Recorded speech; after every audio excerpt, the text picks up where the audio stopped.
This Thursday and Friday we are going to see powerlifting at the World Games. The World Games is the Olympics, but for sports not in the Olympics. Powerlifting is obviously not in the Olympics. So we're having the World Games, and it is an exciting event. It's all the way in China. I think it's a big deal in China. However, there are some issues with the World Games, but what we're going to do is I'm first going to talk about the male side of powerlifting at the World Games that I am excited to see, and then I'm going to go for a little rant about the World Games in general for powerlifting, and then we're going to talk about the women's side, which I'm excited to see, and the women's side is extremely exciting, by the way. But first of all, let's talk about the men's side. The person I'm most excited to see at the World Games is Gustav Hedlund. Why? Well, at the World Championships, he lost to Emil Krastev, coming second, and this was unfortunate, especially because Gustav didn't get an invite to Sheffield in 2026. And this is unfortunate for Gustav because he was the Sheffield champion in 2024. And in 2025, he also went to Sheffield. So he's used to going to Sheffield and he didn't get the invite. However, the World Games is an opportunity for Gustav Hedlund to make his claim to say that he deserves to be one of the 2 wildcard spots at Sheffield 2026. How will he make this claim? Well, it's by going over the world record in the 93 kilogram class. We already saw Russell Orhe go over the world record in the 93s a couple of weeks ago at the NAPF Championships. And I'm pretty sure that Russell Orhe, from this world record breaking performance, he will get an invite to Sheffield. And I think that if Gustav Hedlund does go over the world record at this event, he will have a good chance. Because I think that SBD would know that people would like to see a battle between Emil Krastev, Russell Orhe and Gustav Hedlund. A 3-way battle in the 93s would be extremely exciting. So, can Gustav Hedlund go over the world record in the 93s at this event? Well, I haven't seen a lot of Gustav Hedlund's training, but I would say it is possible. By the way, the world record is now 918 kg that Russell Orhe set. So Gustav Hedlund will have to total 920 kg at the World Games. Is this possible? Well, his best total is 915 kg, which he did at Sheffield, and he had more in the tank. On that day, I think he may have had 920 kg. At the World Championships a couple of months ago, I would say that Gustav had the strength for around 915 kg. Unfortunately, he didn't get to this total because of a controversial call on his 3rd squat. However, I do think it's going to be very close when it comes to Gustav going over this world record. It has been 2 months since the World Championship, so that is a quick turnaround for him to get back to peak strength and maybe even improve his peak strength a little bit. So it will be very exciting to see. If he goes over this world record, it will make the invitation process very interesting for Sheffield because there are quite a few top lifters who have a chance of getting this world card. And so if Gustav goes over this world record, him being thrown into the mix will make the selection process even more interesting. So I'm definitely going to be watching that battle. The other thing on the male side that I'm interested in seeing is going to be Joe Jordan. This is because Zhao Batland announced that he will no longer be a 66 kilogram lifter. And Zhao was far ahead of the rest of the 66ers. It wasn't really a battle to see who was the dominant 66 kg lifter. However, now that Zhao is gone, there is an empty throne and someone has to fill that throne and be the front runner in the 66 kg class. And Joe Jordan hasn't been the front runner. However, his training is looking very strong. A few months ago in May, he did a 752.5 kg total with more in the tank. Yes, he was a little bit heavier than 66 kilograms. However, it will be very interesting to see how close does he get to this 750 kg range. Because if he is able to be very close, then that will put him ahead of the other 66s right now, because they're at around 720 kilograms. So this is exciting to see. So those are the 2 things I'm very excited to see on the male side. There are a couple of other exciting things to see. For example, the 105 kg class, we are going to see a battle between Anatoly and Emil Noring. However, these two aren't kind of at the world record breaking level in the 105, so it's not as interesting to me, but still an exciting one-on-one battle. However, now it is time for my rant. Not really a rant, to be honest, but I would say that it's just a little bit of a shame that so many people pulled out of the World Games. Here is a list that I saw on Presser Powerlifter's channel, so thank you, Presser Powerlifter. But yeah, as you can see, a lot of people pulled out of the World Games, and if we had even maybe 50% of these lifters on the list, it would have been much more exciting. There isn't a lot of hype around the World Games this year on the male side, because so many of the big names pulled out, and I don't blame them, because there are so many big events right now in powerlifting, and so it's difficult to peak for all of them. Also, it's expensive to go all the way to China. Some people had political issues. Also, the other thing is, when people start to pull out, then it kind of creates like a snowball effect where a lot of other people decide to pull out as well, because they don't have as exciting competition and the event kind of loses prestige.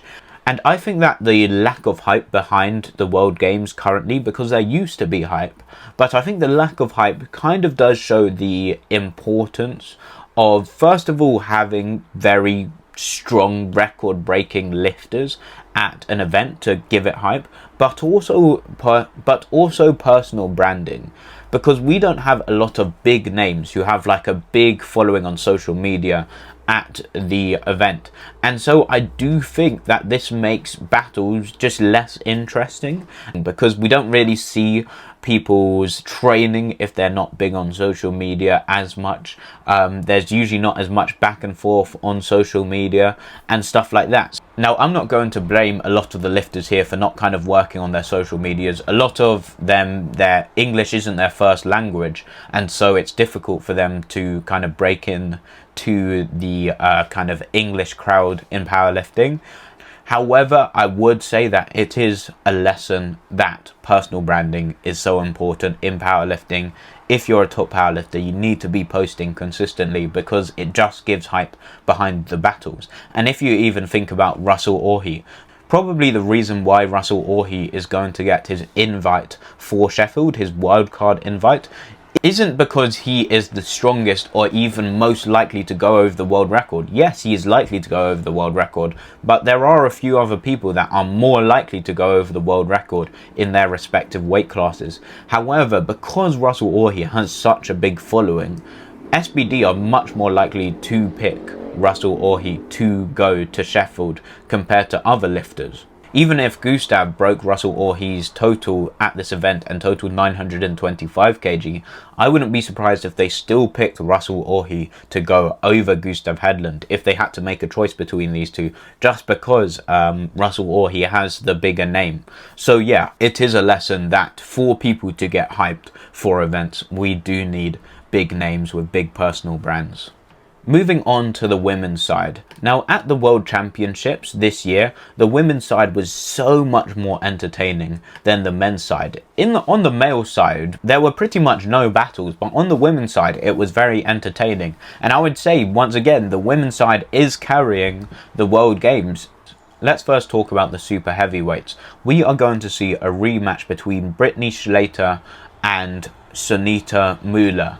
And Sunita is obviously the one who is known for the massive squat that she has. However, she lost to Brittany Schlater, which was kind of a surprise at IPF Worlds. Brittany Schlater was looking so strong, and Sunita missed her third squat, which would have been a 700-pound squat. A few years ago, 600 pounds was the world record. Now 700 pounds is what Sunita is doing on the squat, but she missed her third squat of 700 pounds, so that meant she lost some kilograms. Also, the judges didn't like her lockouts on her deadlifts, and so that meant she lost a lot of kilograms. And so Brittany won the IPF World Championships very comfortably. However, Sunita is looking very strong. She recently squatted 325 kilograms. She repped 300 kilograms, which is insane. and it's going to be exciting to see whether she is able to squat around 700 pounds, 323 kilograms. It's also going to be interesting to see whether she can lock out her deadlifts, or is her lockout problem going to be a long-term issue. Brittany Schlater has been saying that her training hasn't been going too well on the build-up to the World Games, so it's going to be interesting to see how strong she is going to be looking. But overall, I think this is a very close one. Anyone could win the battle. I would put my money on Sunita, but it's going to be exciting. In the 63 kilogram class, we are going to see a battle between Alba Bostrom, who was the world champion at IPF Worlds a couple of months ago, and Chiara Bernardi from Italy, who was very close to becoming world champion. The only reason that she probably didn't become world champion was because she missed 2 squats at IPF Worlds, which meant that she lost 10 kilograms from her total, and she lost the event by 5 kilograms. So most likely, if she had got one of the 2 squats that she had missed, she most likely would have become world champion. So it's going to be exciting to see the rematch between these two. I would definitely tune in for this battle. I think it will be on Thursday. In the 57 kilogram class, we're going to see another very exciting rematch. At IPF World, Sarah Noldi won. However, Jad Jacobs and Joy Nomani both pulled for the win, and Joy was very, very close to pulling for the win successfully. Unfortunately, she just about missed. Joy Nomani has such a big legacy in the sport. She's been doing it for years, multiple-time world champion, and so it will be very exciting to see if she can get her revenge, pull for the win, and beat Sarah Noldi and Jad Jacobs, and be the best 57 kilogram lifter at the World Games. Finally, the 52 kilogram class. In 2023, Evie Corrigan shocked the powerlifting world, becoming the Sheffield champion. And since then, for the last couple of years, she has been dominant in the 52 kilogram class. A couple of times she hasn't even had to pull her 3rd attempt deadlift to win. She's just been so dominant. However, at IPF Worlds, we finally saw her have to struggle for a win, and this was against her fellow New Zealand lifter, Megan Lee Smith. Megan Lee Smith has been progressing quickly, and Evie Corrigan seems to have stagnated a little bit. It was very close at the World Championships. Evie has had such a long reign and legacy. It's going to be very interesting to see who wins the battle. Now, just to conclude, if you're interested, the way the World Games is scored is basically, we have actually 4 different weight classes for both the male and female side. Usually in powerlifting we have 8 weight classes, but what the World Games has done is they have actually decided to combine weight classes into 2s. And how you kind of win your kind of weight class is by having the most GL points. So for example, we're seeing the 49s and 52s in the lightweight division. On the male side, the lightweight division is the 59s and the 66s, and so on and so on. We have the light, medium, heavy and super heavyweight classes, each with 2 different weight classes together, who can put up the most GL points. So it will be interesting to see the battle between the 2 weight classes lifting, and because it's 2 weight classes, maybe we'll see some really interesting close battles. It's going to be exciting, especially on the women's side. I would still tune in for some of the men's battles, because you might be surprised with some really good battles. Overall, it would be nice if we did see some of the more big names in powerlifting. But it is what it is. The events are happening on Thursday and Friday. I'll see you guys in the next one. Goodbye.